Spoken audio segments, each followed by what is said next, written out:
Coucou mes étoiles, j'espère que vous allez bien. Alors ouais, je me suis changé, nettoyé tout, mais il y a de la peinture dans les cheveux, qu'importe. Donc là, on va faire la première vidéo d'édition spéciale, je vais y arriver.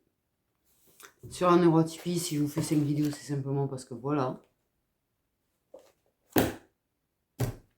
Il y a beaucoup de choses à dire, il y a beaucoup de choses à expliquer. Je tenais à le faire parce que justement, en fait, je vois passer beaucoup d'idées reçues. Je vois passer beaucoup de jugements, je vois passer beaucoup de choses. Et surtout, en fait, il y a beaucoup de gens qui vont agresser les personnes parce qu'elles sont différentes, parce que voilà, c'est pas marqué sur leur front. Ça fait partie de ces choses invisibles qui ne sont pas marquées en gros sur le front. Donc voilà. Et c'est en même temps pour aider les personnes à comprendre, si vous avez des personnes autour de vous qui le sont, ou peut-être vous aider à vous comprendre un petit peu aussi. Donc voilà. Parce que c'est voilà. Je vais y arriver.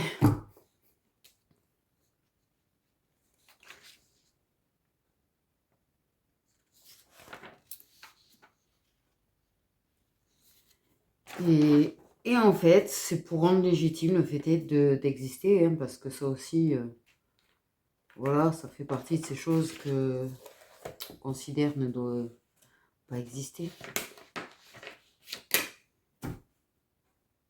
Le fait est qu'effectivement, il y a de plus en plus de personnes qui sont diagnostiquées quand même, malgré tout. Alors du coup, tout le monde considère ça comme une mode, etc. Donc, ceci dit. Voilà. Donc là, en fait, dans la première vidéo, on va parler de quoi? Dans la première vidéo, je vais vous expliquer, en fait, c'est quoi la neuroatypie. Je vais parler un petit peu des différentes formes de neuroatypie. Je vais parler de la coexistence de plusieurs troubles, même si j'aime pas le mot trouble, parce que je trouve, voilà, que justement, ça fait genre, c'est pas normal, alors qu'en fait, on est normal à notre façon. Voilà, j'ai envie de dire. Je vais parler du fait qu'effectivement, suite à des traumas, ça peut s'aggraver. Quand même. Suite à certaines choses, cela peut effectivement s'aggraver. Voilà.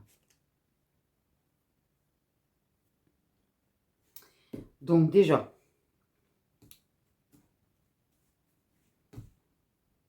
quand on parle de la neuroatypie, les gens s'imaginaient que oui, il y a le diagnostic, etc. Alors oui, en général, il y a un diagnostic. Il faut savoir que effectivement, moi, lors de mon suivi, on m'a parlé de certaines choses que j'avais et les choses que j'essayais de comprendre qui étaient là avant certains vécus, c'est passé par une oreille, c'est sorti par l'autre apparemment. Donc voilà. Mais on m'a parlé de suspicion. Bref. Ceci dit, en fait, c'est très complexe justement et ça sera dans une des vidéos d'édition spéciale sur la neuroatypie où justement je parlerai de cette histoire de diagnostic et surtout du parcours du combattant pour certaines personnes du coup d'obtenir réellement des réponses. Donc en fait la neuroatypie, en somme, c'est tout un terme, en fait ça regroupe tout le mode de fonctionnement d'un cerveau, de fonctionnement neurologique, différent de ce que l'on considère, je dis bien comme la norme, voilà, je dis bien considère. Donc ça peut concerner plusieurs, comme le trouble de l'attention, le TSA, les troubles 10 et les troubles anxieux. Voilà aussi en fait. Et qui d'ailleurs, les troubles anxieux, moi j'ai vu dernièrement quand même sur un réseau Une personne qui a dit à une personne, t'as qu'à juste méditer 5 minutes par jour. Voilà, tu vois, le genre de truc.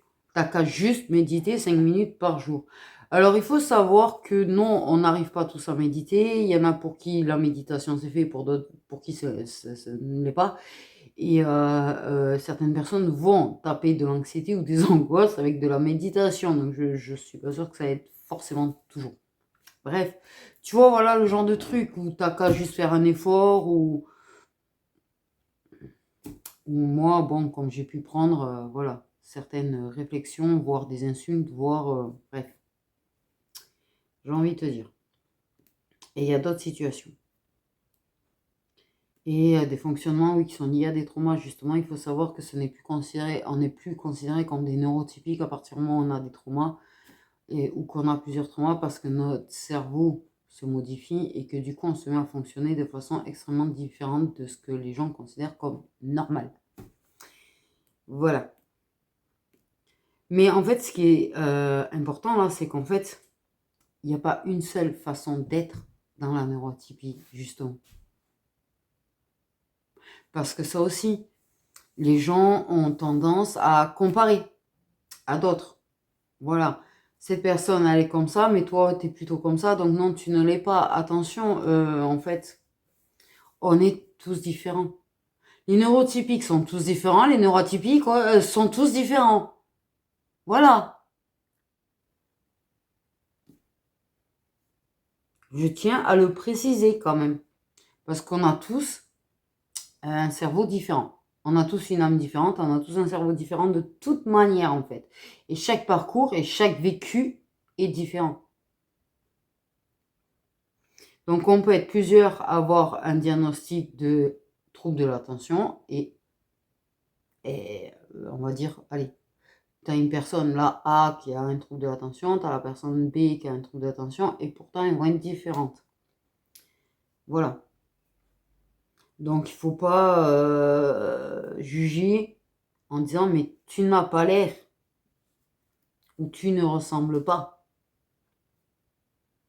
Parce que déjà, justement, j'en parlerai dans la deuxième vidéo, on cache tout ce qu'on peut. Voilà.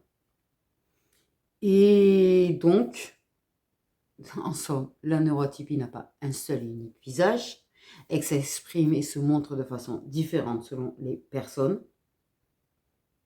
Et elle n'a pas disparu parce qu'on a appris à cacher certaines choses.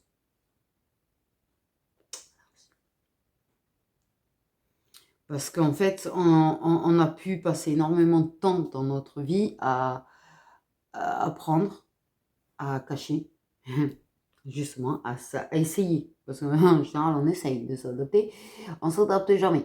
Réellement. À observer les autres. On peut apprendre à observer les codes sociaux. Parce qu'en fait, en réalité, ce que je sais des codes sociaux, c'est des choses que j'ai appris. En fait, par exemple. Voilà.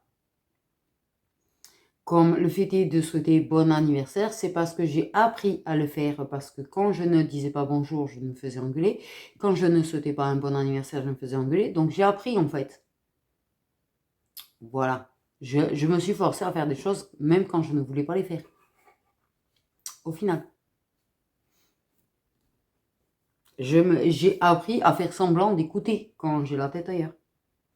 Bon, en général, c'est flagrant quand même, hein, parce que de toute façon, voilà, j'ai envie de dire, t'écoutes pas, et tu vas de toute manière ne pas savoir quoi répondre parce que tu n'as pas écouté. On a appris à surveiller aussi et à décoder, essayer d'apprendre à décoder en fait aussi les gens. Contrairement à ce qu'on prend, on apprend à les décoder les gens. Voilà, aussi. On a appris à cacher parfois nos gestes également. À faire attention à nos expressions, à corriger notre façon de parler, de nous exprimer, d'être en fait, clairement, on va pas se mentir. On cache totalement notre façon d'être en fait au final. La seule chose c'est que justement, c'est là le truc, c'est qu'on apprend à essayer d'être nous-mêmes. Je suis plutôt moi-même, en fait. Je suis le moi-même que j'ai appris à être, en fait. Et il y a des choses qui ont été acquises et qui, du coup, font partie de moi. Mais en fait, c'est pas mon véritable moi sur certaines choses, en fait, et les troubles. Mais justement, comme moi, je suis en train de lâcher prise dessus, il est vrai qu'il y a certaines choses qui commencent à se remarquer un petit peu plus et qui semblent déranger en plus des personnes. Et c'est justement ça aussi qui fait que j'ai envie de vous expliquer tout ça, que j'ai envie de vous apprendre un petit peu de tout ça, d'accord? Ah, c'est le... Je croyais que c'était pas dire ça, non? Parce que j'aimerais que les personnes qui le sont, en fait, assument un peu plus et pour que les gens acceptent un peu plus, en fait. Soit dans le... Si tu vois une personne se balancer, que tu sois pas en train de la juger ou de la critiquer ou de... Voilà. Par exemple, tu vois. Parce que c'est... On a tellement appris à s'adapter et tellement personne n'a appris à s'adapter à nous, en réalité. Voilà. Quelque part aussi.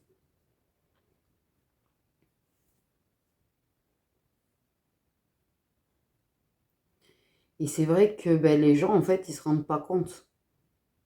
Ils se rendent pas compte. Des années qu'on a passées, en fait, à apprendre à paraître le plus normal possible. Mais justement, j'arrive pas, moi, à être totalement moi, alors que je suis totalement authentique, ça, il n'y a pas de problème là-dessus.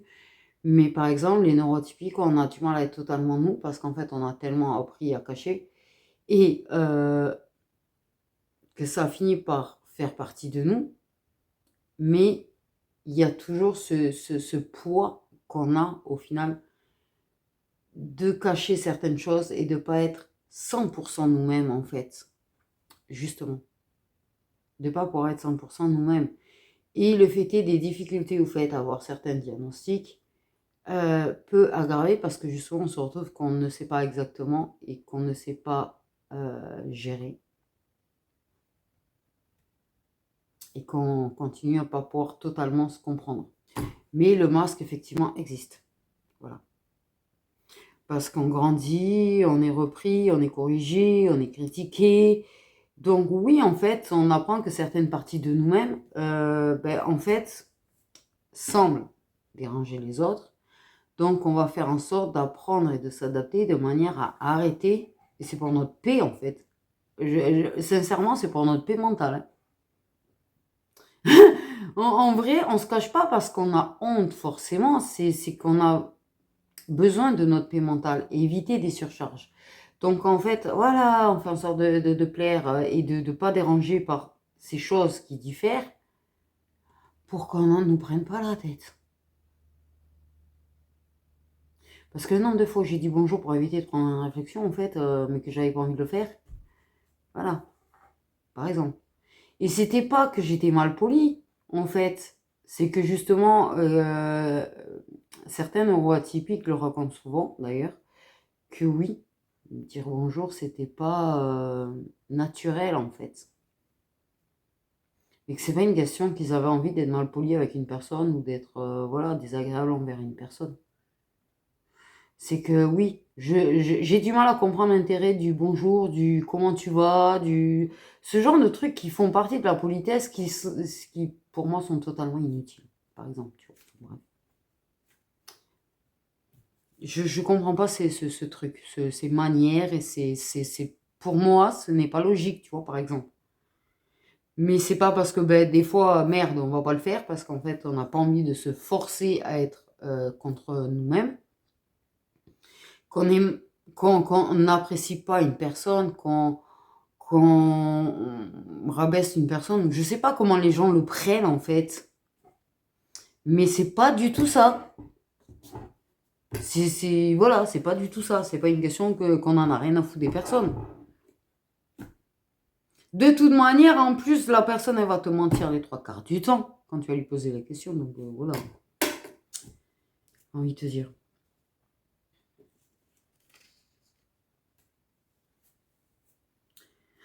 Donc,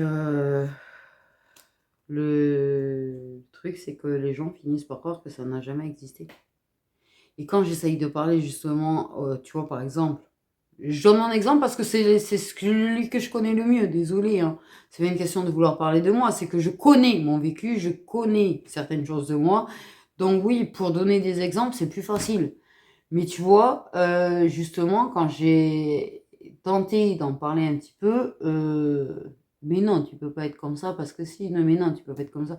Mais non, mais en fait, les gens n'ont jamais été à l'intérieur de moi, clairement, j'ai envie de dire. Et il faut savoir que dans certains troubles, justement, on a appris une chose importante. Et je le fais le moins possible, mais par exemple, tu vois, c'est pour ça que pour moi, il y a certainement autre chose qu'un simple trouble de l'attention chez moi quand même. Parce qu'il y a beaucoup de choses qui ne rentrent pas dedans. Certaines choses, mais par exemple, tu vois, le fait est de regarder dans les yeux. En vrai, tu vois, ce que je suis en train de faire là, c'est ce que je suis normalement, tu vois, regarder, parler, et d'ailleurs, putain, pardon. Je suis en train de regarder à côté, ailleurs. C'est ça, c'est regarder dans les yeux. À partir du moment où tu as appris à regarder dans les yeux, à te forcer, forcer, forcer, forcer. Mais bordel, c'est insupportable à faire. Je ne supporte pas ça. Regarder une personne dans les yeux. J'ai appris à me forcer à le faire parce que qu'est-ce que je me suis fait descendre, en fait. Et d'ailleurs, dans ma relation, à chaque fois que je ne regardais pas dans les yeux, surtout quand elle a commencé à être de plus en plus toxique, et plus on arrivait vers la fin, plus je me faisais agresser par rapport à ça. Voilà, avec le choper, je chope ta tête et je te force à me regarder. Ouais. Mais c'est un truc on apprend à faire. Mais ne nous forcez surtout pas à le faire plus que ce qu'on fait l'effort de faire. Par contre. Voilà. Mais comme tu le fais un petit peu, les gens, ils vont... Mais je te jure que dans ma tête, je sais pas comment t'expliquer le stress ou l'angoisse dès que je le fais. Quand une personne me parle et que je regarde la personne, je te jure que la seule envie que j'ai de faire, c'est de regarder ailleurs. Voilà.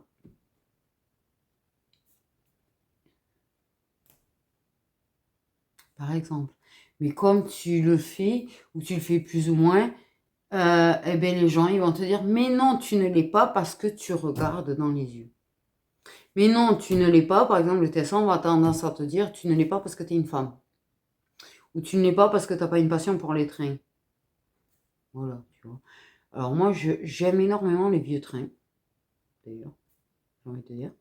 Donc en quoi c'est con. Mais c'est vrai que, voilà, je vais me passionner pour peut-être, je sais rien si je suis vraiment chiante avec mes oiseaux, mais je crois que oui. Je crois que j'ai saoulé mon père avec mes oiseaux parce qu'à un moment donné, je ne lui parlais que de ça.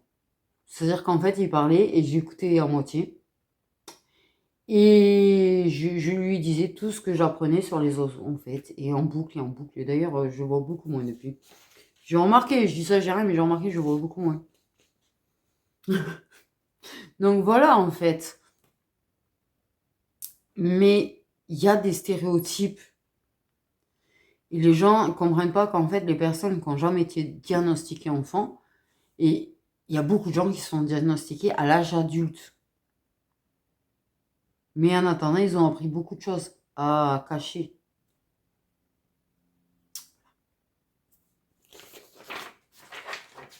Je sais pas si c'est la voilà, la neuroatypie, c'est un mode de fonctionnement qui est simplement différent de ce que les gens vont appeler normal. Les normes. Voilà.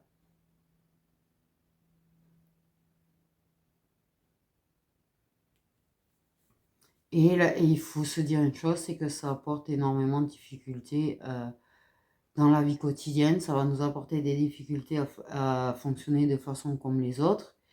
Et moi d'ailleurs, j'ai passé une grosse partie de ma vie à me dire que j'aurais aimé être comme les autres. que j'aurais aimé avoir certaines facilités comme les autres.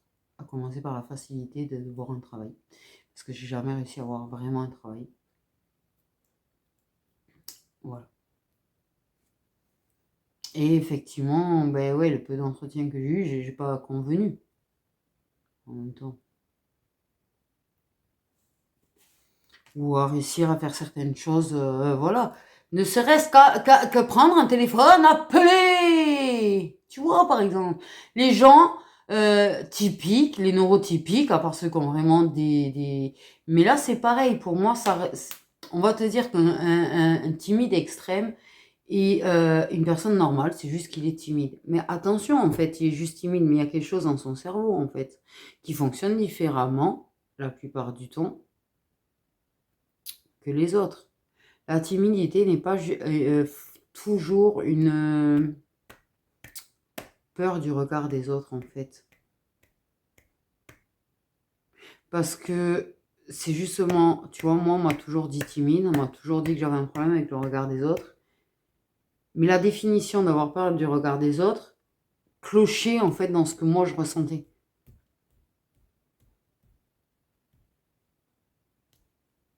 Parce que la timidité ne disparaît pas du jour au lendemain, quoi.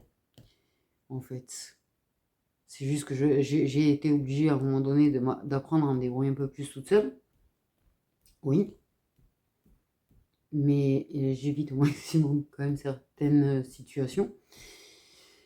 Pas se mentir non plus. Mais j'ai pas de difficulté. Tu vois, je vais pas bégayer ou parler doucement aux gens, même si c'est la première fois que je les ai en face. Je vais parler, mais je vais m'adapter, je vais faire un effort tellement énorme et je vais être tellement crevé derrière que laisse tomber. C'est pour ça que j'aime pas les interactions sociales. Et c'est pour ça que je ne vous fais pas par téléphone. Parce que certaines personnes ne comprennent pas pourquoi je ne le fais pas par téléphone. Je ne le fais pas par téléphone parce que ça me demande une énergie supplémentaire. Voilà. Ceci dit, on va essayer de faire quelque chose d'un peu long. On va essayer de... Le problème, c'est que justement, je suis dans un... J'ai le trouble de l'attention et des fois, tu as ces périodes où tu parles beaucoup. Les différentes formes de neuroatypie, en fait. Les gens, ils imaginent qu'il n'en existe qu'une seule. En fait, non, non, non, non, non, non. C'est un terme général. Donc forcément, en fait, il y a plusieurs choses qui sont regroupées. Du coup, comme le spectre de l'autisme est un spectre, donc tous les autistes ne sont pas identiques et n'ont pas le même niveau d'ailleurs. Ceci dit. Donc en fait, il existe le TDAH. Celui que tout le monde croit qu'il est à la mode. En fait. Le TSA, là aussi, on te dit que c'est à la mode. La seule chose, c'est que, comme j'ai dit, en fait, il y a énormément de gens qui sont en train d'être diagnostiqués à l'âge adulte. Mais il était déjà. Et effectivement, en fait, les réseaux sociaux permettent qu'on en parle beaucoup plus. Ça aussi. Et il y a beaucoup de gens qui en parlent parce qu'ils veulent sensibiliser, justement. Donc, tu vas voir plus de gens, oui, qui vont en parler. Voilà. Et il y a les fonctionnements liés au traumatisme d'ailleurs et le SPT qui sont de la neuroatypie. En fait. Donc, ça sera un peu plus développé chacun. Tu vois, TDAH, TSA et SPT là. Mais je vais quand même raccourcir et parler, expliquer vite fait en fait. Le trouble déficitaire de l'attention avec ou sans hyperactivité déjà est une connerie. Le avec ou sans hyperactivité, là, je tiens à préciser une chose. C'est que c'est ce qu'on te dit, avec ou sans. En réalité, c'est pour ça que très souvent les femmes, là encore, sont mal diagnostiquées. Parce que l'hyperactivité, on va te dire que c'est le fait de bouger dans tous les sens. Alors déjà, je peux bouger dans tous les sens. J'étais pas turbulente. enfant, mais je peux bouger dans tous les sens. Voilà. Ma grand-mère avait extrêmement des difficultés à tenir en place. D'ailleurs, quand je venais, et je te jure qu'en fait, je crois qu'on fatiguait autant mon ex que mon grand-père, tellement qu'on faisait des allers-retours et des machins et des bidules. C'était un truc, on ne tenait pas en place, en fait. C'est... Et dès qu'on revenait, en fait, ah oui, au fait, et puis on repartait, tu sais. Putain, bref, ceci dit, j'avais ce côté très enfermé à un endroit et loin de tout être humain, entre guillemets, parce que tu n'as pas le choix quand t'es enfant que de vivre avec ta propre famille, mais c'est pas méchant contre ma famille, c'est juste, ouais, je suis dans mon truc, en fait. Sauf qu'on te dit que l'hyperactivité, c'est uniquement le fait de, voilà, la turbulence. Le fait de courir partout, tout péter, tout machin, donc, ouais. Voilà. Et d'ailleurs, les TDAH aux énergies plutôt masculines sont comme ça. Par contre, une TDAH aux énergies féminines, on va te dire qu'elle n'a pas d'hyperactivité. Donc, on va lui dire, ah, tu as un TDA. Mhm, mhm. Sauf qu'en fait, et justement, ils sont en train de revenir là-dessus, ils se rendent compte que c'est neuronal, dans la tête, l'hyperactivité. Voilà. Donc, je voulais revenir sur ça. Voilà. C'est par contre quelque chose qui est assez mal compris, au final. C'est justement pour ça que même quand on l'est, on aura tendance à te dire « Mais t'as juste à faire un effort !» Et toi, t'as juste envie de hurler sur la personne. Pardon. Parce que justement, et c'est celui qui est le plus mal compris, et c'est celui qu'on va pas forcément diagnostiquer, parce qu'on va te dire que c'est juste un manque de concentration, d'où le « fais un effort, concentre-toi ».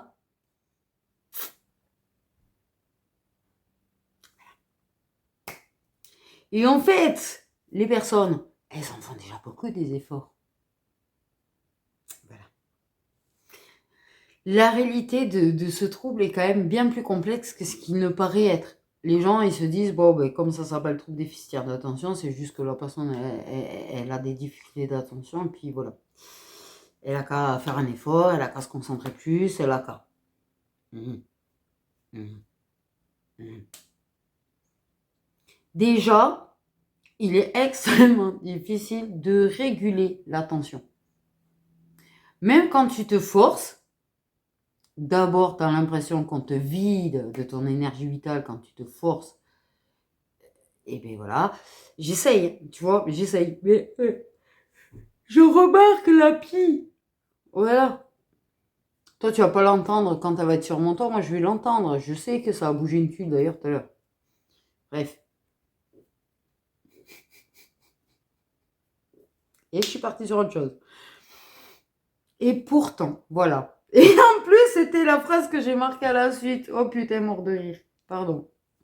C'est juste qu'en fait, il y a vraiment écrit, parfois l'attention saute d'une chose à l'autre.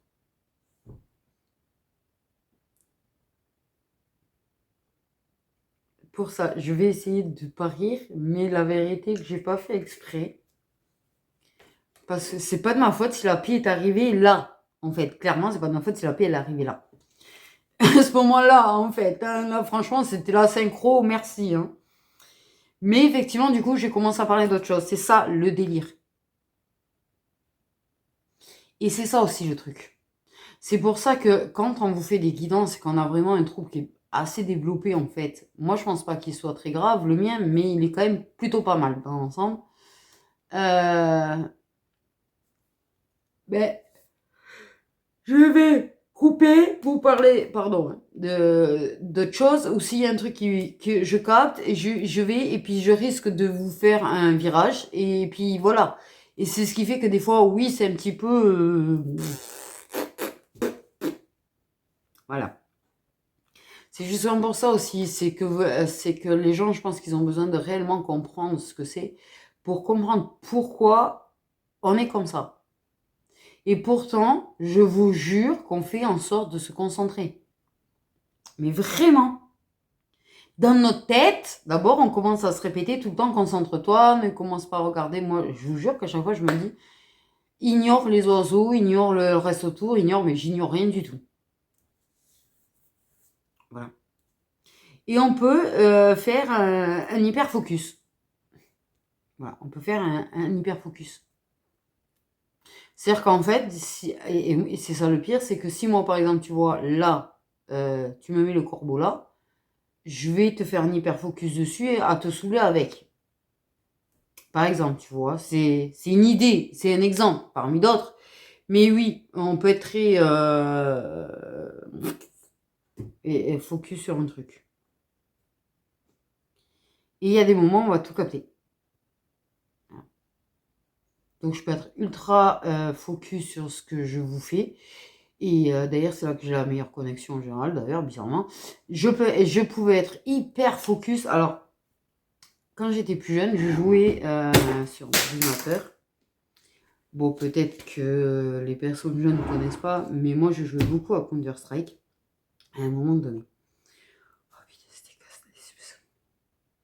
Quand je me mettais à être hyper focus sur le jeu, on me traitait de cheateuse. Tricheuse, tu vois, genre que j'avais des trucs pour arriver. Non, c'est juste que j'étais focus, en fait. J'étais tellement focus que j'arrivais à capter, tu vois, les bruits de pas, les machins, les bidules. Par contre, quand j'étais en mode éparpillé, je mourais toutes les 2 secondes. Alors, si je jouais à une gun game, je mourrais toutes les 2 secondes. Si c'était du FFA, c'était chiant. Mais, il faut savoir que justement, l'anecdote, c'est que je jouais tout le temps en gun game. Parce que justement, je n'avais pas ce truc d'être tout le temps focus et j'étais tellement déconcentrée, soit par le chat, soit par quelqu'un qui parlait, soit un truc qui était écrit. Ah oui, alors ça, tu connais le trouble de l'attention quand tu joues à un jeu et qu'en fait tu es censé jouer, mais tu vas te taper la conversation à l'écrit. Tu vas lire tous les trucs qui se... Laisse tomber. Mais j'ai appris à apprendre à mieux me focus justement grâce aux jeux vidéo. Voilà, parce que le FFA, ben, t'as pas le choix que de l'être. Et comme j'étais très frustrée parce que justement, je n'avais jamais le temps de jouer au final, j'ai appris à un peu mieux me focus, à mieux ignorer, mais c'était pas toujours ça quand même. Hein. Tu vois, t'as un truc qui peut te... Et il faut savoir que quand on cherche à être hyper focus sur un truc, une personne qui respire à côté de toi alors que tu veux vraiment être focus sur ce que tu vas faire, comme moi à l'époque, quand je faisais les vidéos, que j'étais encore en couple, et qu'il était là, il montait à l'étage exprès, ne serait-ce que de l'entendre tousser, ou respirer, ou entendre un chat qui miaulait. Je perdais ma connexion parce que mon attention avait été attirée ailleurs, direct, en fait. Et là, voilà. Et là, je partais dans... Voilà.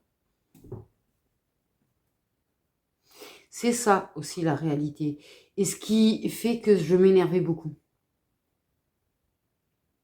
C'est pour ça que j'ai jamais aimé travailler ou faire les choses avec quelqu'un. Oui. C'est-à-dire que c'est pour ça qu'en général, quand je sais que ma mère doit venir, je vais préparer jusqu'à après son départ les vidéos. Je vais être sûre et certaine que les vidéos... Parce que, à moins d'arriver vraiment qu'il fasse ni chaud ni froid dehors, je peux me mettre dans mon coin. Et encore, tu vois, j'ai le truc de... Des fois, je vous jure que je filmais dehors, je l'entendais tousser. Et ça me déconcentrait. C'est pour ça que j'ai jamais supporté la présence de qui que ce soit. C'est pour ça que même, tu vois, c'est pas que j'ai peur qu'on me juge si je suis en train de peindre ou quoi, mais je supporte pas qu'on soit là ou qu'on me voit faire. Parce que j'ai le cerveau, il va partir dans tous les sens. Et je vais me faire 1000 scénarios pour éviter une critique. Et en général, je fais beaucoup de conneries, en fait. Je fais beaucoup de conneries. Conneries que j'aurais pas faites si j'avais été toute seule, hein, tenez-vous bien quand même. C'est, voilà, c'est très dur. Et le fait est que oui, justement, c'est pas toujours facile quand je vous fais les vidéos parce que, ben, surtout au printemps. Pour les personnes qui suivent depuis un moment, je sais pas si vous avez remarqué qu'au printemps et les périodes où il y a le plus d'animaux, c'est les périodes où je suis le plus à l'ouest sur les vidéos. D'ailleurs, au passage.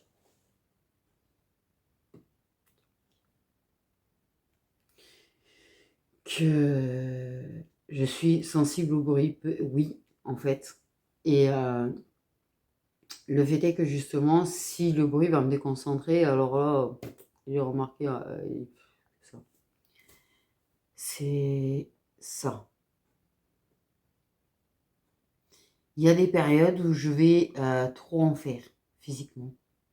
Je vais, tu vois, pour moi, c'est ultra dur d'être assise en fait.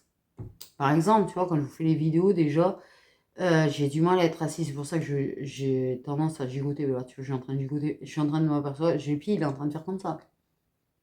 Voilà, il est en train de tourner en rond.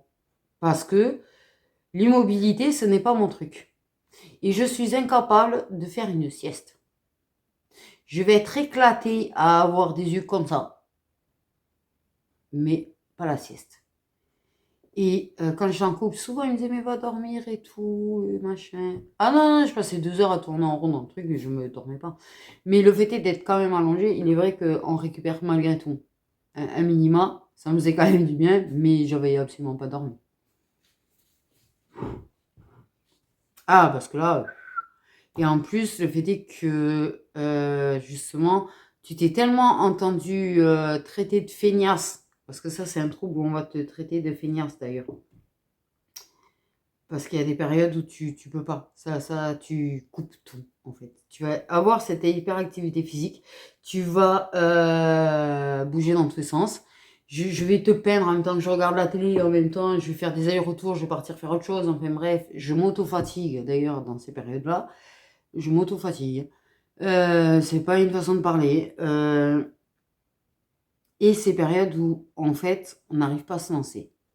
Mais justement, les périodes où on n'arrive pas à se lancer, c'est comme moi, parfois le matin, j'ai du mal, je culpabilise, mais en fait, je suis tellement épuisée, je vais passer 2 heures à me répéter la même chose dans ma tête. Mon cerveau va partir dans tous les sens, qu'au final, j'ai l'impression que j'ai rien fait, mais mon cerveau, lui, il a fait beaucoup de choses. L'hyperactivité mentale. Donc, en fait, on procrastine. En plus, on est fatigué. On se bat contre la fatigue pour nous forcer à faire quelque chose parce qu'en fait, on trouve ça insupportable de base d'être en train de rien faire, déjà dans notre tête. Et ça couple en général t'as l'impression d'être une feignasse parce que quand t'étais comme ça, on te traitait de feignasse.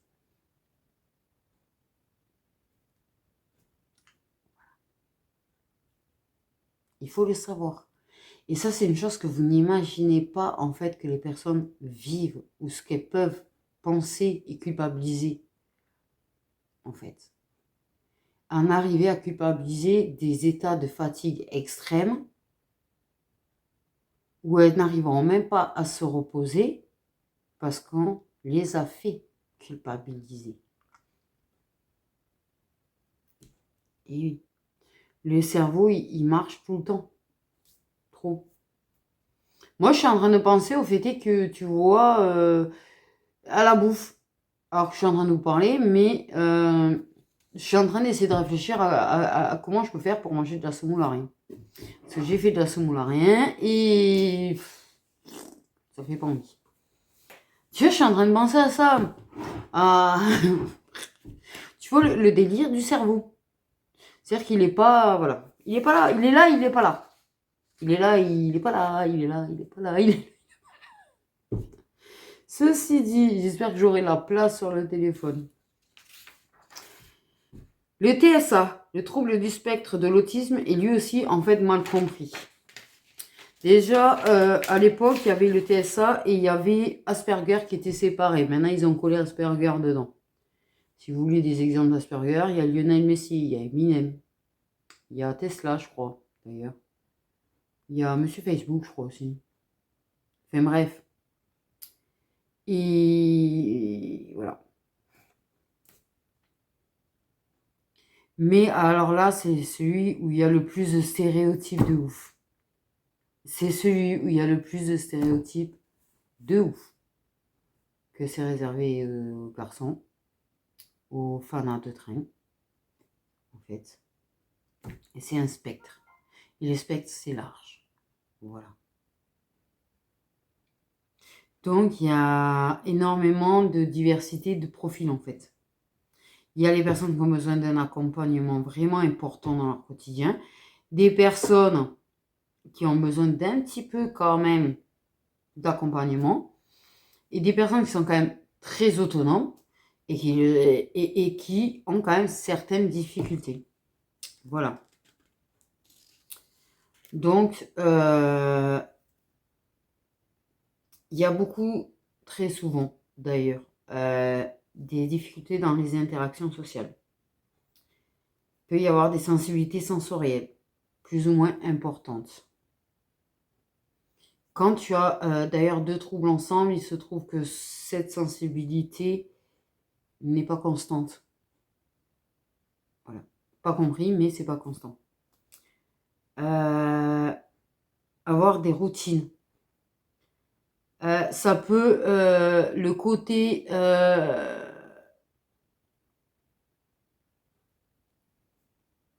un petit peu, c'est pas maniaque, mais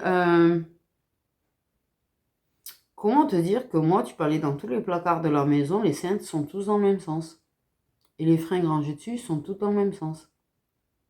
Tu vois, par exemple, en l'occurrence, ça ferait partie du TSA. Tu vois, il y a plein de trucs qu'on me fait remarquer qui en font partie, justement. Bref. Ouais. Et oui, si tu bouges le cintre, en fait, voilà. Moi, les matières, c'est un enfer sur Terre. J'ai d'énormes difficultés à me trouver des draps et des machins parce que c'est un enfer sur Terre. Et au point, en fait, qu'une personne qui va toucher un drap à côté de moi, ça va me faire le même effet que si je l'avais touché.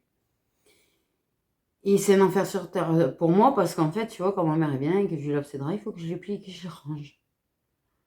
Et moi, j'ai fini là, puisque je fais les travaux et que je lui fais sa chambre, en fait, juste là. Ça va être le salon de ma mère, en fait. Que je tenais comme ça, tu sais, les draps. Comme ça. Je vais pas cesser de plier, comme ça. C'est infernal, tu tiens comme ça, tu arrives à rien faire. Et les torchons, certaines matières de torchons, c'est pareil d'ailleurs, parce que j'en ai lavé la dernière fois et je suis en train de tenir. Non, ça fait, je sais pas comment l'expliquer, c'est pas des frissons comme si c'était affreux, c'est un autre truc. Je sais pas comment l'expliquer, voilà. Et je vais avoir quand même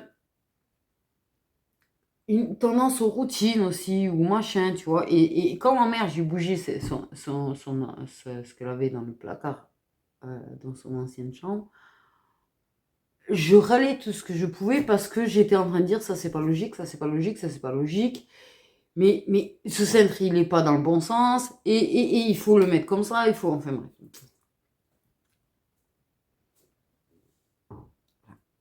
Mais aucun profil n'est identique. Voilà. Les troubles 10 quand même, parce que on n'en parle pas beaucoup. C'est vrai que quand on parle de neurodivergence, en fait, on va te parler principalement du TDAH et du TSA. On ne te parle pas du SPT, on ne te parle pas des troubles 10. Et les troubles 10, en fait, c'est tout ce qui va représenter la dyslexie, la dysorthographie, la dyscalculie, la dyspraxie et d'autres encore. Et en fait, c'est des troubles qui vont influencer la lecture, l'écriture, les calculs, l'organisation ou la coordination de mouvements. Ouais. Voilà.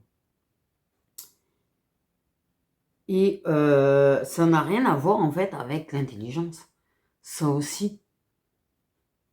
Ça n'a rien à voir avec l'intelligence, mais les gens si tu as ça, et comme tu vas avoir un problème de coordination, un problème à l'écriture, ou de suite, voilà, c'est comme ces espèces de grossophobes là qui vont te dire que si t'es gros, c'est parce que tu sais pas manger. Voilà, c'est de suite, paf, alors que ça n'a rien à voir les trois quarts du temps, en fait. Donc une personne qui est 10, elle n'est pas moins intelligente que les autres, par contre, tu vois. Et c'est pareil, c'est ce jugement, ces stéréotypes et ces critiques qui vont dire ah, mais c'est parce que. Non, la personne est intelligente. C'est pas parce qu'elle a ses difficultés qu'elle ne l'est pas. Ça, il faut pas l'oublier. Les difficultés que rencontre une personne neuroatypique n'a rien à voir avec son intelligence. Voilà. Mais le cerveau, il va traiter les informations de façon différente. Tout simplement, en fait. Voilà. Le SPD.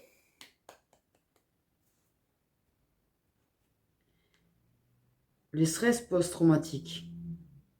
Ce qu'il faut savoir, c'est que on ne le considère pas comme neuroatypie la plupart du temps, alors que les traumatismes importants qui créent des stress post-traumatiques modifient le fonctionnement neurologique d'une personne. Voilà. Donc si, en fait, c'est de la neuroatypie, puisque le cerveau ne fonctionne plus correctement. Enfin, correctement, entre guillemets. Par contre, je tiens à le préciser, c'est une façon de parler. C'est pour dire qu'il ne fonctionne plus dans la norme. Même si de base, il fonctionnait dans la norme. Un cerveau qui de base était atypique et à qui on rajoute un SPT, voilà. Justement, c'est un autre sujet. Donc en fait, le cerveau, il va apprendre à rester en alerte, à surveiller l'environnement, à anticiper les dangers, à détecter les menaces potentielles. C'est une hypervigilance en fait qui peut devenir permanente. Voilà. Même quand le danger ne va plus être présent, une personne peut rester hypervigilante le reste de sa vie.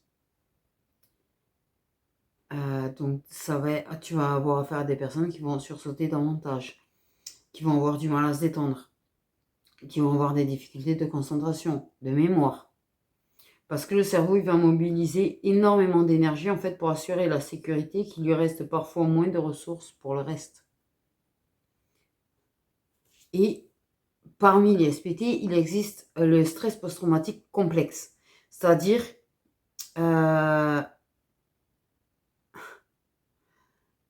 c'est ce que peut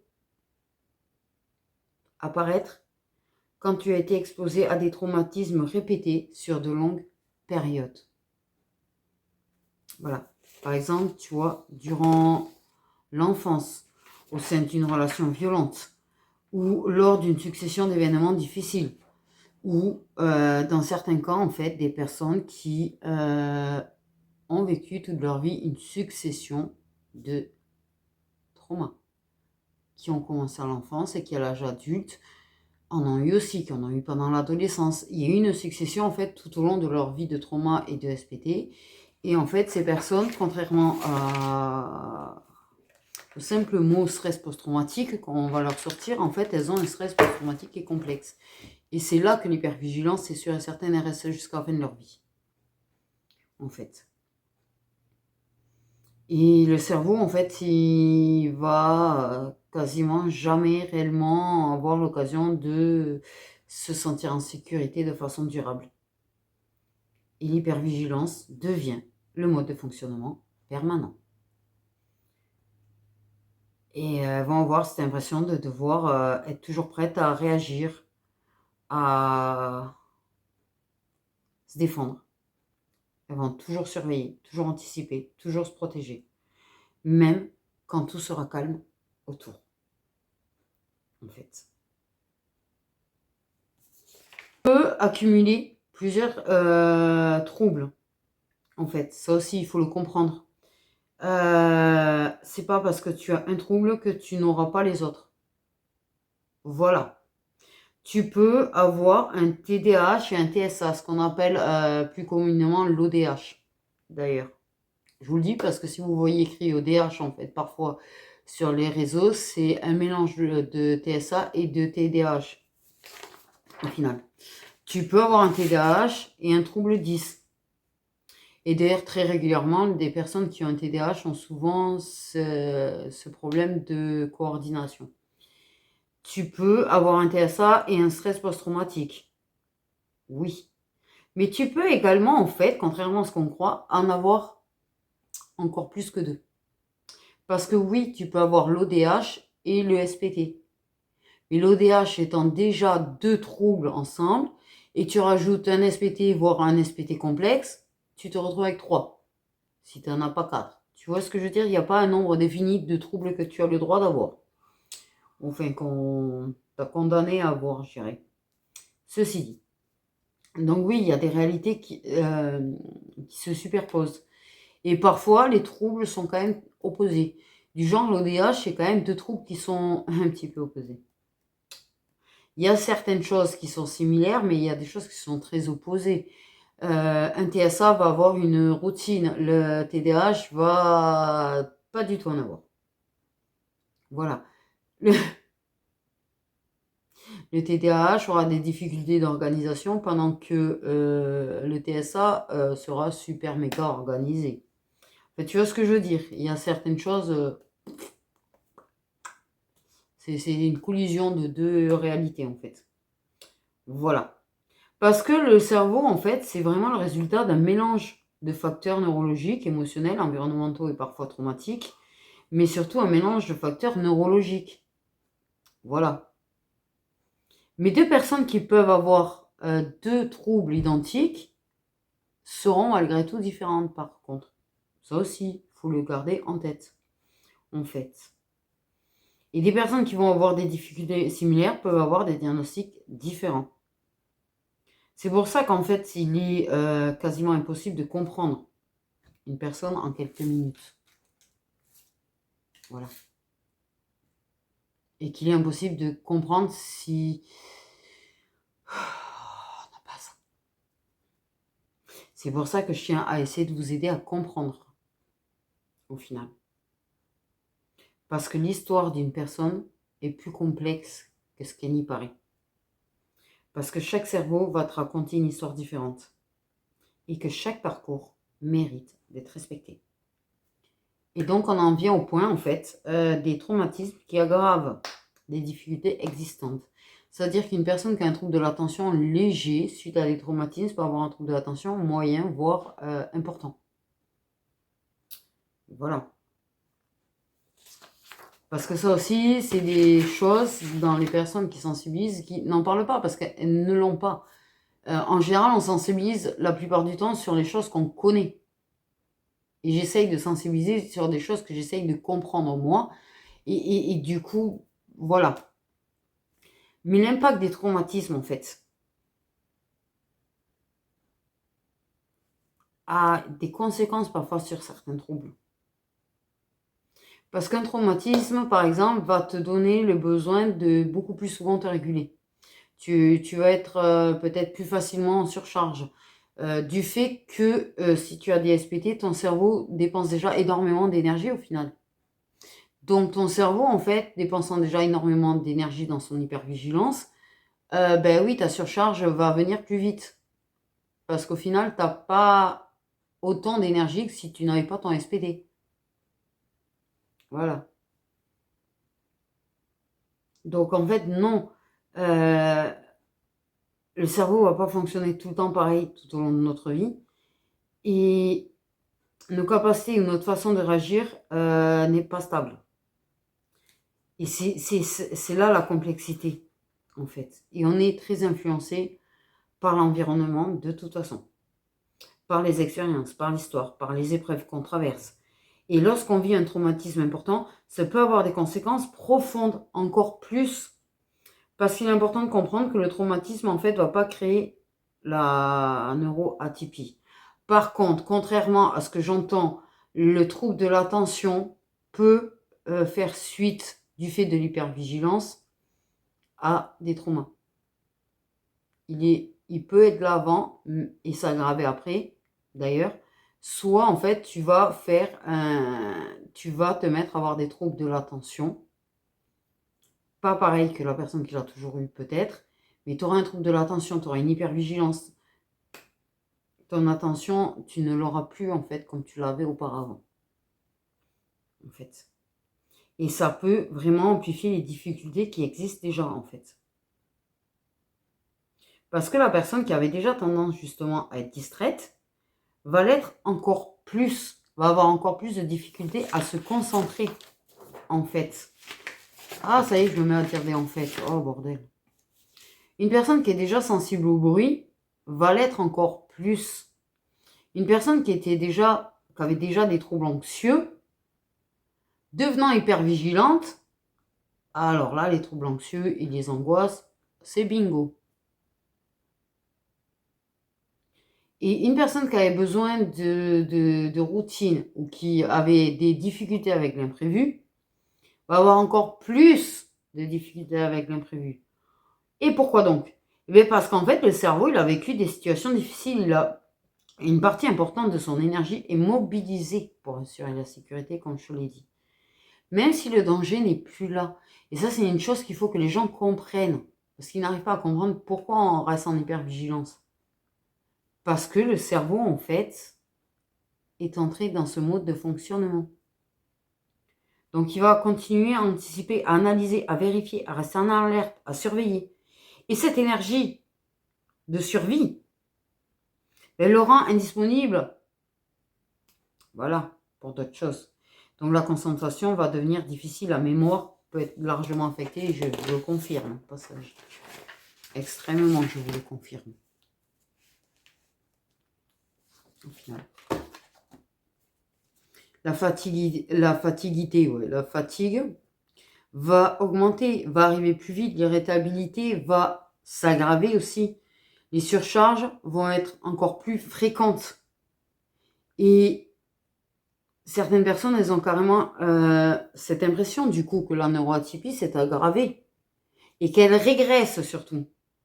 Si jamais elles ont appris à gérer plus ou moins leur neuroatypie, les personnes qui ont absolument pas appris, juste à masquer, bref, j'ai envie de te dire. Elles vont avoir l'impression qu'elles vont moins bien fonctionner qu'avant, qu'elles ont perdu certaines capacités d'ailleurs. Et c'est juste que le cerveau, il est juste en train de gérer une charge trop importante. Et ce qu'il faut savoir, c'est que c'est ultra frustrant. Clairement. Parce qu'on sait de quoi on est capable. Sauf que cette aggravation, en fait, nous rend incapables à des choses qu'on était capables.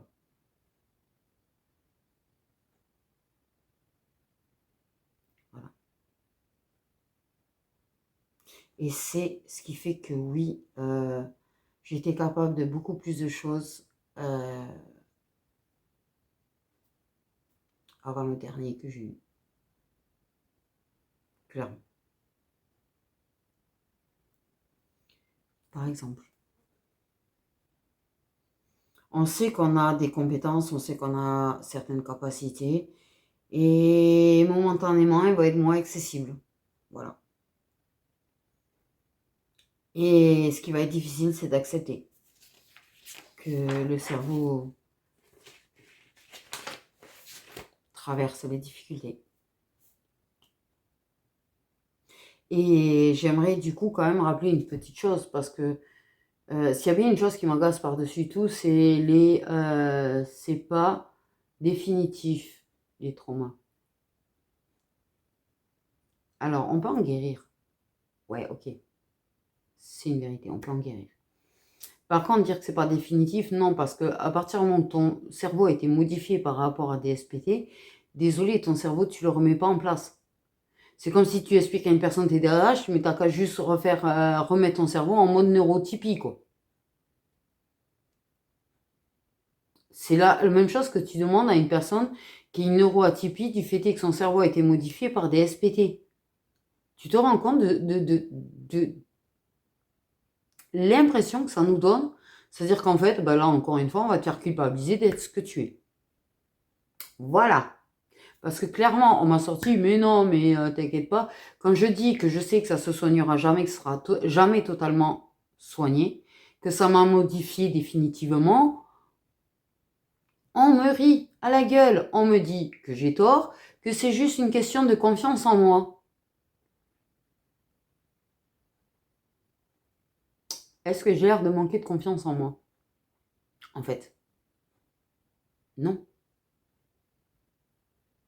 Par contre, j'ai quand même un cerveau qui fonctionne, qui réfléchit, qui analyse et qui sait, en fait, et qui avait déjà compris qu'il avait été modifié et que certains troubles que j'avais avaient été aggravés.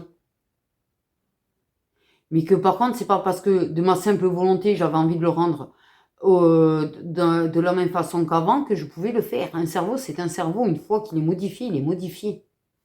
Il se développe avec les traumas, au fait. Voilà. Un cerveau neuroatypique, tu ne peux pas le rendre normal et dans la norme comme on le veut. Et ça, c'est une chose qu'il faut comprendre. À partir du moment où ça a été modifié, ça a été modifié. Ton hypervigilance ne va pas disparaître comme ça. Même si tu guéris, même si tu arrives à plus faire des insomnies, tu as quand même des restes.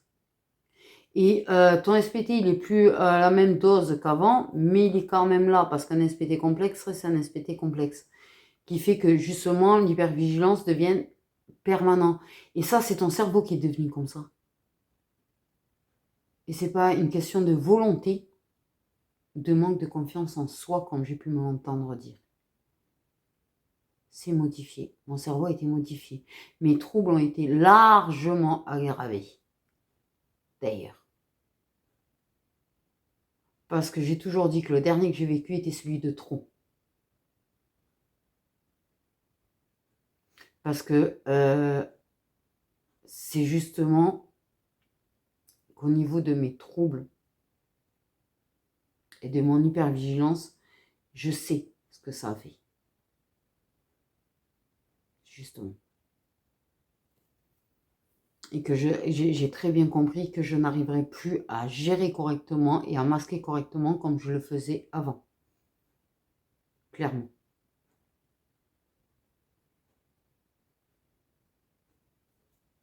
Quand tu as déjà des difficultés d'interaction sociale avec des troubles et que tu vis un lot et que tu finis avec des SPT complexes, là, ce qu'on appelle les SPTC, tes interactions sociales, waouh, elles prennent un grand coup aussi. Voilà, clairement. Tu peux parler, tu vois, une connaissance, enfin, parler, non, parce qu'en fait, tu lui parles pas. Clairement. Tu vas faire un hyper fixation sur un sujet jusqu'à lui faire exploser son cerveau, tellement que tu vas le saouler, parce qu'en fait, tu essayes de contrôler et de réguler, de ne pas partir en panique land, par exemple. Et du coup, qu'est-ce qui se passe? C'est que les personnes ne viennent plus, ne te parlent plus, d'ailleurs. Le peu de personnes où tu arrives à faire de l'interaction sociale, tu les perds à la sortie, donc j'ai envie de te dire. Mais alors moi, les interactions sociales, ça c'est gravement aggravé. J'avais fait un travail dessus, j'avais réussi à prendre sur moi, à faire des efforts, c'était extrêmement épuisant. Mais à la sortie, laisse tomber. Je peux plus. J'en suis au stade où en fait, parler 5 minutes avec une personne m'épuise. Ou en fait, au bout de 5 minutes, j'ai juste envie que la personne se barre ou de me barrer. Même si je ne me sens pas en danger avec la personne, je ne peux plus. J'étais capable d'y arriver avant, de passer même parfois 1 heure ou 2 heures dans un lieu public. J'avais réussi à faire ça. Je ne supporte plus une discussion qui dure plus de 5 minutes. Et quand je passe du temps, tu vois, en famille, je te jure que la vérité, je passe ma vie à faire comme ça, à me pincer, presque à me faire saigner d'ailleurs, des fois. À avoir les jambes, elles sont tout le temps comme ça dès qu'il y a quelqu'un. Mais quand je te dis comme ça, c'est comme ça. Et puis c'est la vitesse à peu près réelle que je te montrais. À bouger tout le temps. C'est Parce que j'y arrive pas. J'y arrive plus, je n'y arrive plus. Depuis le dernier, je ne peux plus. Avec tous les efforts du monde, j'y arrive pas. J'essaye de me forcer, mais j'y arrive pas. Et c'est une modification du cerveau. Peut-être que j'arriverai à améliorer, mais je ne redeviendrai jamais comme avant. En fait, parce que j'ai grandement guéri dessus. Voilà. J'ai pardonné, j'ai machin, j'ai tout ce que tu veux. C'est pas la question, en fait. D'ailleurs. Mais je ne redeviendrai jamais comme avant. C'est un rappel que je tiens à faire parce que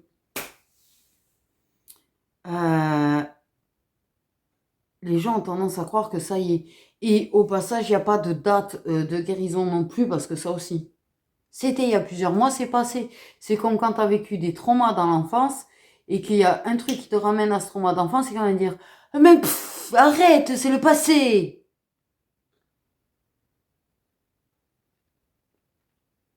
Voilà. On a chacun son rythme. On a parfois le cerveau qui a tellement été modifié que tu le rendras pas comme il était avant. Voilà, clairement, en fait. Parce que je peux te dire une chose, c'est que j'ai tellement été habituée au trauma que de toute façon, passer outre le fait de tourner en rond dans ma maison en angoissant, ça m'est passé assez rapidement. Je suis passée assez rapidement à autre chose, mais j'ai gardé des séquelles. Que les choses soient claires, en fait. Voilà. Mais parce que, par habitude. En fait, rapidement, je vais classer le truc dans une boîte. Pour arriver à continuer à vivre. Mais par habitude. Et les personnes qui vivent pour la première fois un SPT ou qui mettent un peu plus de temps, mettront un peu plus de temps. Et c'est OK, en fait. Donc, toutes les personnes qui ont des traumas, au fait, que les personnes vous bla, rappelez-vous une chose, c'est OK. Voilà. Parce que ça, c'est un truc qui sort beaucoup dans des tirages privés. Quand tu as vécu des traumas, quand tu as vécu des violences et des gna les reproches, comme quoi c'est de la dépendance affective, alors que c'est souvent un attachement traumatique, d'ailleurs, traumatique. Voilà. Ou qui comprennent pas, ou qui te font comprendre que, et bon, il faudrait quand même réussir à finir de guérir, ou il faudrait que tu travailles plus, parce que ça sort beaucoup dans des tirages de la part de certaines, ou certains en fait. Il n'y a pas de date limite, il n'y a pas d'imposition à guérir à telle ou telle vitesse. Parce qu'un trauma, c'est quand même pas rien. J'exagère rien, quand même.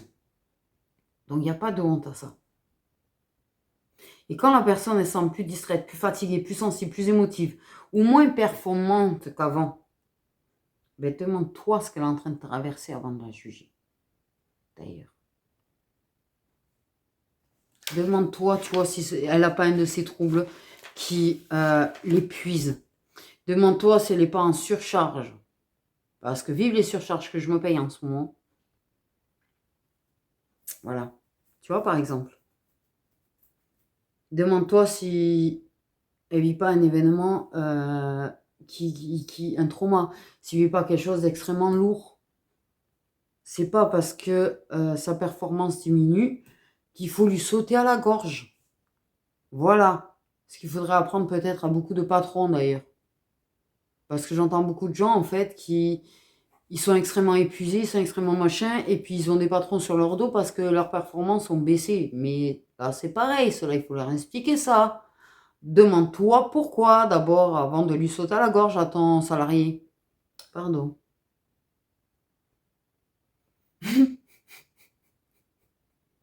Mais en même temps c'est vrai.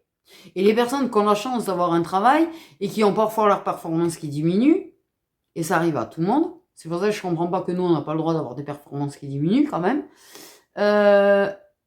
pourront le dire. Voilà, c'est vrai que j'ai une période où ma performance a diminué, je suis épuisée, que je suis en surcharge, que j'ai en machin, et ça me gonfle, et c'est une surcharge supplémentaire quand les personnes, en fait, viennent mettre de la pression à la personne pour qu'elle retrouve sa performance d'avant. Et c'est réel, autant en fait pour les personnes qui sont salariées que pour les personnes qui sont leurs propres patrons en fait. D'ailleurs aussi. Parce que ça aussi, Parfois, le patron, il va être un petit peu ailleurs, il va être préoccupé ou machin, et c'est pareil, vous allez les juger. Mais il vit peut-être quelque chose aussi qui explique. C'est pareil, il ne peut pas être parfait tout le temps. Voilà. Et il faut se rappeler que c'est quand même extrêmement compliqué de continuer à avancer malgré les traumas, la fatigue, les difficultés, parce que ça demande une force extraordinaire. C'est pas pour jeter des fleurs sur les personnes qui continuent d'avancer, c'est que c'est une réalité. Ça demande une force extraordinaire, parce que l'épuisement, ben, en cachette, on va pleurer et à dire je n'en peux plus, je vais pas y arriver, et quand même se forcer. Et je vous jure, le nombre de fois où tu te demandes le soir comment tu as fait. Comment j'ai fait? Comment j'ai réussi à tenir? Je ne sais même pas comment j'ai fait. Je ne sais pas comment j'ai fait. Et c'est ce que vous ne voyez pas et qu'il faut prendre en compte. C'est pour ça que dans une autre vidéo, je vais vous parler du fait que justement, il ne faut pas se contenter de ce que vous voyez sur une vidéo pour savoir ce que vit la personne et la force dont a besoin la personne chaque jour pour fonctionner. Voilà. Il est un peu long la première vidéo, je suis désolée, je suis partie un petit peu dans tous les sens en plus au départ, j'ai réussi à me concentrer plus, il n'y a pas eu de piaf depuis tout à l'heure. Merci. Donc voilà. Dans la deuxième vidéo, je vais vous parler en fait du masking d'ailleurs. Justement, c'est dans celle-là que je vais vous parler que la vidéo ne montre pas la réalité. D'accord? Tout comme des photos, ça ne montre pas la réalité. En fait, je vais vous parler des surcharges, d'ailleurs, sensorielles. Bordel, j'essaye de faire court, mais c'est pas, je suis pas aidée. Je vais vous parler des steaming, parce que justement, c'est quelque chose que voilà, les personnes qui n'en ont pas comprennent pas, et même les personnes qui en ont et qui ne se rendent pas compte qu'elles en ont, en fait. Parce qu'on ne s'en rend pas forcément compte. C'est, oui, on me l'a beaucoup fait remarquer, les miens, en fait, avant que je réalise que ce que j'avais, c'était des steaming. Tu vois ce que je veux dire, hein? Voilà. Je crois que c'est comme ça que j'ai prévu. Donc, sur ce, mes petites étoiles, j'espère que ça vous aura aidé. J'espère que les autres vidéos vous aideront à mieux comprendre les personnes. Parce que sachez que je sais que j'ai beaucoup de consoeurs qui en ont, justement, qui sont neurotypiques et qui ont ce genre de difficultés. Tu peux avoir des personnes autour de toi qui en ont. Tu peux être au courant ou pas au courant, d'ailleurs, de certaines choses. Tu peux avoir une personne de ta famille, tu peux, toi, qui est en train de éventuellement hésiter à consulter ou pas parce que tu te poses la question, peut-être que ça va te faire comprendre certaines choses sur toi-même parce que même si je n'ai pas un diagnostic clair et net, clairement, ce que je vois et les vidéos m'ont permis de comprendre certaines choses sur moi-même malgré tout. Voilà. Sur ce, prenez soin de vous.